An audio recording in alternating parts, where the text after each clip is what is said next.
شجاع الدین شیخ صاحب، and Times کے حوالے سے بتائیے کہ فتنوں اور جنگوں کے دور کے حوالے سے قرآن و حدیث کی روشنی میں امت مسلمہ کے لیے انفرادی اور اجتماعی سطح پر کیا رہنمائی ملتی ہے ہمیں؟ جی وسیم صاحب، جہاں تک فتنوں کے حوالے سے اور آئندہ ہونے والی جنگوں کے حوالے سے کلام کرنے کی بات ہے تو پہلی اصولی بات تو یہ ہے کہ فتنے سے مراد آزمائش ہے، امتحان بھی ہے۔ یہ دنیا ایک فتنہ ہے، یہ زندگی ایک فتنہ ہے، مال فتنہ ہے، اولاد فتنہ ہے، یہ سب کچھ آزمائش کے لیے ہے۔ تو بندے مومن کو یاد رکھنا چاہیے کہ پہلا تو یہ اس دنیا کا معاملہ فتنہ ہے، آزمائش ہے، جگہ دل لگانے کی دنیا نہیں ہے، یہ عبرت کی جا ہے، تماشا نہیں ہے۔ اس اعتبار سے اپنی آخرت کی فکر کرنا، اپنی اصل کامیابی کی فکر کرنا، یہ پہلا کام ہے جو ہر بندہ مومن کے پیش نظر رہنا چاہیے۔ اور اس آخرت کی کامیابی کے لیے دینی تصور ہمارا کلیئر ہو، دینی ذمہ داریوں کا تصور کلیئر ہو، خود اللہ کی بندگی کرنا، دوسروں کو بندگی کی دعوت دینا، بندگی والے نظام کو قائم کرنے کی جد و جہد کرنا، یہ ہمارے دینی فرائض ہیں۔ ان کو ادا کرنا اکیلے ممکن نہیں، اس کے لیے کسی جماعتی زندگی کو اختیار کرنا، کسی انقلابی جماعت کو اختیار کرنا جس میں رہ کر ایک بندہ مومن اقامت دین کی جد و جہد کر سکے، یہ آج کے تناظر میں جبکہ دین مغلوبیت کے دور سے گزر رہا ہے ہم سب پر لازم ہے۔ ایک اور اعتبار سے دیکھیے فتنے سے بچاؤ کا راستہ کیا ہے۔ اللہ کے نبی علیہ السلام سے پوچھا گیا، بلکہ آپ علیہ السلام نے فرمایا انہا ستکون فتنہ، ترمذی شریف کی روایت کہ عنقریب ایک بڑا فتنہ رونما ہوگا۔ عرض کی گئی، سیدنا علی رضی اللہ تعالیٰ عنہ روایت کرتے کہ مل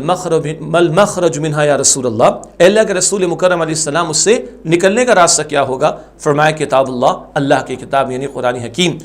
اور آج امت جس زوال کے دور سے گزر رہی ہے اور بڑے مصائب کے پہاڑ اس پر توڑے جا رہے ہیں، اس اعتبار سے بھی اللہ کے رسول کی حدیث سامنے رہے، ان اللہ یرفع بہذا الکتاب اقواما ویضع بہ آخرین،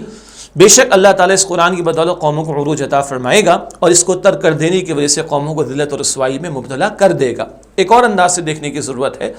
اللہ کا قرآن ہمیں بتاتا ہے سورہ آل عمران کی آیت نمبر 139 میں وَأَنْتُمُ الْأَعْلَوْنَ إِن كُنتُم مُؤْمِنِينَ، اور تم ہی غالب رہو گے اگر تم واقعتاً ایمان والے ہو۔ وہ حقیقی ایمان جو دل میں اترتا ہے، جس کے حصول کا اولین مؤثر ترین اہم ترین ذریعہ خود قرآن حکیم ہے، وہ ایمان بندہ مومن کو کھڑا کرتا ہے، جرأت عطا کرتا ہے، شجاعت عطا کرتا ہے، بہادری عطا کرتا ہے، باطل کے مقابلے میں کھڑا کرتا ہے۔ کل کو دجال کا فتنہ تو ہے، دجال کا ظہور بھی ہونا ہے۔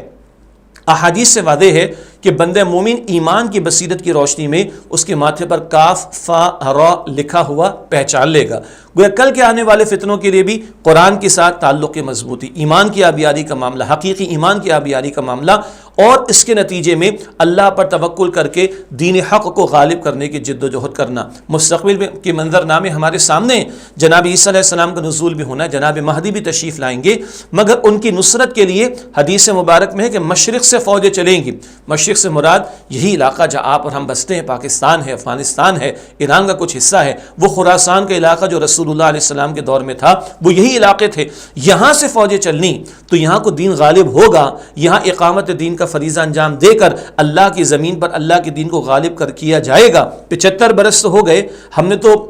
ریورس گیئر لگا رکھے اس پاکستان کے اندر، لیکن یہاں اللہ کا دین غالب ہوگا تو کوئی افواج یہاں سے جا سکیں گی۔ تو مستقبل کا منظر نامہ بھی سامنے رہے، کل کی جنگیں، آرمگڈون، شدید ترین جنگیں، بڑی تعداد میں، کروڑوں کی تعداد میں لوگوں کی ہلاکتوں کا معاملہ ہوگا اور بڑے مصائب مسلمانوں پر آئیں گے، لیکن بالآخر اس کے بعد اللہ کا دین غالب ہونا ہے۔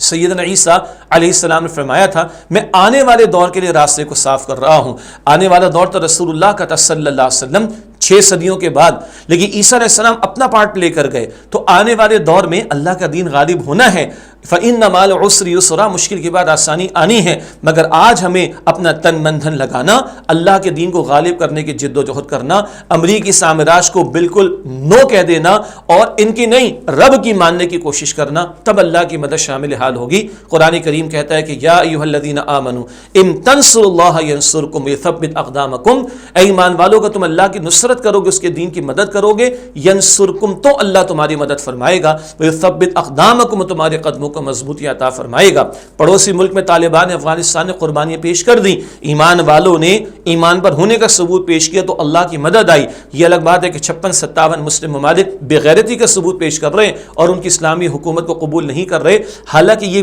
پوائنٹ تھا کہ جہاں مسلمان اس آواز میں اپنی آواز بلند کرتے اور مستقبل کے منظر نامے کو سامنے رکھ کر یہاں اقامت دین کا معاملہ پائے تکمیل کو پہنچتا، پھر یہ مملکت خدا داد جس کو اسلام کے نام پر لیا گیا، یہاں دین کا بول بالا ہو اور پھر یہ سلسلہ آگے بڑھے تو پھر امریکی سامراج ہو یا طاغوتی قوتیں ہوں، واقعتاً ان کا مقابلہ ہم کر سکیں گے۔ اللہ تعالی ہمارے ایمان کی حفاظت فرمائے، قرآن کریم سے تعلق کی مضبوطی عطا فرمائے، اجتماعی طور پر اقامت دین کی جد و جہد کی توفیق عطا فرمائے، اور دین دشمنوں کے ساتھ نہیں، دین والوں کے ساتھ ہمارا تعلق مضبوط ہو، شیطانی قوتوں کا مقابلہ کرنے کے لیے رحمان پر ہمارا توکل ہو۔ یہ وہ ہمارے کرنے کا کام ہے جس کی طرف ہمیں توجہ کرنی، اللہ تعالی ہمیں اس کی توفیق عطا فرمائے۔